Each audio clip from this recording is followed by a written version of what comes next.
দিনটি ছিল পঞ্চম দোল। হ্যাঁ, অনেকটা সময় লেগে গেল ভিডিওটা আপলোড করতে। দিনটি অনেক দিন আগেই পার হয়ে গেছে, কিন্তু এত সুন্দরভাবে দিনটা গেছে যে তোমাদের জন্য ভ্লগ না করে পারিনি। পঞ্চম দোলের দিন আমাদের দাদুর সময় থেকেই অনেক বড় করে ভোগের আয়োজন করা হয়। অ্যাকচুয়ালি আমাদের বাড়িতে রং খেলার দিন ঠাকুরকে আবির দেওয়া হয় না।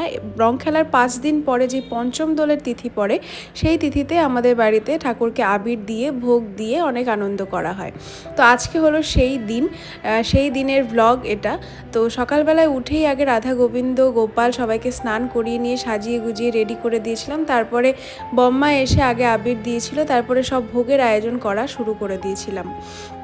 এদিকে পাপিয়া কাকিমণি আমাদের ছাদে রান্না করছিল ভোগের খিচুড়ি আর লাবড়া, আর নিচে ঠাকুর ঘরে রান্না হচ্ছিল পায়েস, যেটা কিনা রিনা কাকিমণি বানিয়েছিল, আর মা বানিয়েছিল সব ভাজা আর চাটনি।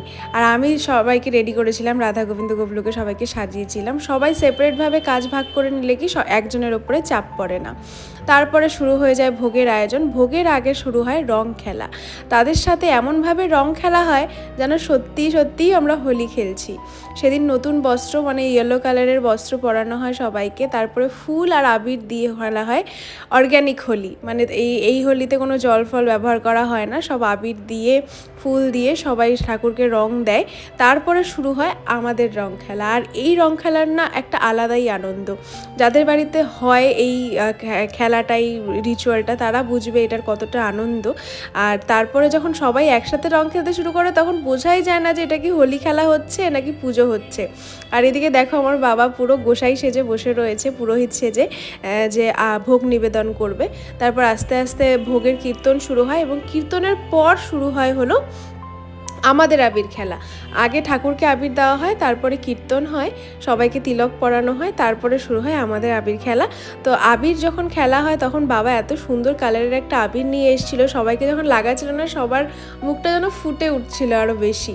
আর আমি আর দুষ্টু তো বসেই ছিলাম কখন সবাইকে আবির মেখে ভূত করাবো, কিন্তু অ্যাকচুয়ালি দুষ্টু শরীরটা খুব একটা ভালো ছিল না সেদিন, সেজন্য অত বেশি করে ও খেলতে পারেনি, কারণ ওর মাত্র এইচএস শেষ হয়েছে আর বেচারি খুবই বিধ্বস্ত অবস্থায় এসছে। তবু আমার জন্য এসছে, কারণ আমি বলেছিলাম তোকে আসতেই হবে। তো দেখো সবাই আমাদের আবির লাগাচ্ছিল।